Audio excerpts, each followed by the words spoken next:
তো আপনাদের মধ্যে যারা যারা পিপিএফ অর্থাৎ পাবলিক প্রভিডেন্ট ফান্ড সম্পর্কে জানেন বা পাবলিক প্রভিডেন্ট ফান্ডে আপনারা টাকা ইনভেস্টমেন্ট করেন বা যেখানে আপনারা জব করেন সেখান থেকে আপনাদের পিপিএফ এ টাকা জমা হয়, আপনাদেরকে জানাবো যে এই পিপিএফ এ তিনটে নিয়ম পরিবর্তন হয়েছে। যে নিয়মগুলো কিন্তু আপনাদের অর্থাৎ 1 অক্টোবর থেকে কিন্তু শুরু হয়ে গেছে এবং কার্যকর হয়ে গেছে। আপনারা যদি এই তিনটে নিয়ম না জানেন তাহলে কিন্তু হতে পারে আপনারা পুরনো নিয়মটাই ভাববেন, কিন্তু তিনটে নিয়ম যেটা পরিবর্তন হয়েছে আজকের এই ভিডিওটি শেষ পর্যন্ত দেখুন, তাহলে পুরো বিষয়টা বুঝতে পারবেন।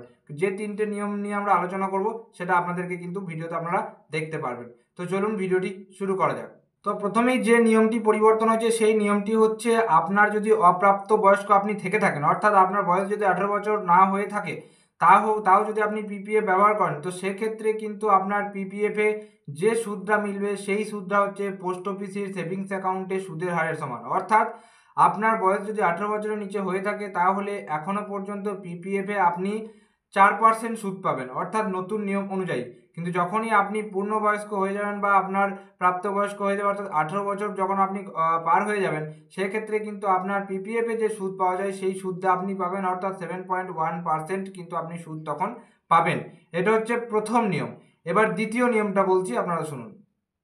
তো দ্বিতীয় পরিবর্তন হচ্ছে, যে সমস্ত ব্যক্তিদের একাধিক পিপিএফ অ্যাকাউন্ট রয়েছে তাদের ক্ষেত্রে কি হবে, যে ধরে নিন দুটো আছে, তাহলে সেক্ষেত্রে যদি আপনার দুটো অ্যাকাউন্ট মিলে, দুটো পিপিএফ অ্যাকাউন্ট মিলে বার্ষিক আপনার 1.5 লক্ষ টাকার মধ্যে আপনার পিপিএফ জমা হয়, তো সেক্ষেত্রে প্রথম যে অ্যাকাউন্টটি রয়েছে সেই অ্যাকাউন্টে কিন্তু আপনার সুদের হার মিলবে।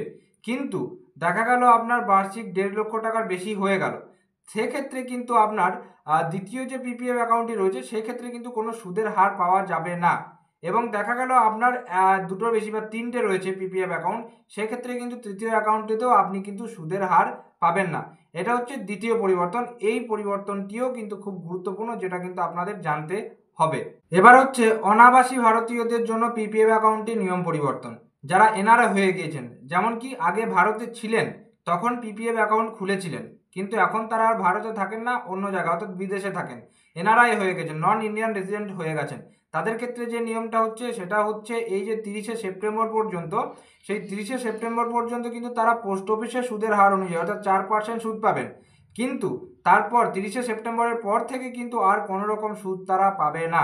যেহেতু তারা আর ভারতে থাকে না, এনআরআই হয়ে গেছে, তাই তারা কিন্তু আর কোনো রকম সুদের হার এই পিপিএফ অ্যাকাউন্ট থেকে পাবে না। তাহলে মোট এই তিনটে নিয়ম পরিবর্তন হয়েছে, যার মধ্যে প্রথমেই হচ্ছে আপনার অপ্রাপ্ত বয়স্ক যারা রয়েছে 18 বছর না হলে, তারা হচ্ছে 18 বছর হওয়া পর্যন্ত 4% সুদ পাবে। দ্বিতীয়ত হচ্ছে একাধিক পিপিএফ অ্যাকাউন্ট থাকলে একটাতেই সুদের হার পাবে, বাকিগুলোতে পাবে না। তৃতীয় যেটা রয়েছে, এনআরআই হলে এখন 30শে সেপ্টেম্বর পর্যন্ত 4% সুদ পাবে, তারপরে আর কিন্তু পাবে না। তো এই ছিল পিপিএফ এর তিনটে আপডেট। আপনাদের কেমন লাগলো অবশ্যই কমেন্ট করে জানাবেন। যদি ভিডিওটি ভালো লেগে থাকে একটা লাইক করবেন, চ্যানেলে যদি নতুন থাকেন চ্যানেলটিকে সাবস্ক্রাইব করে পাশে যে বেল নোটিফিকেশন সেটা অলে সেট করে রাখবেন, কারণ আমরা এই চ্যানেলে সবসময় বিভিন্ন আপডেট সংক্রান্ত ভিডিও আপলোড করতে থাকি। তো দেখা হচ্ছে পরের কোনো ভিডিওতে, ততক্ষণ পর্যন্ত প্রত্যেকে সুস্থ থাকুন, ভালো থাকুন, টাটা এবং ধন্যবাদ সকলকে।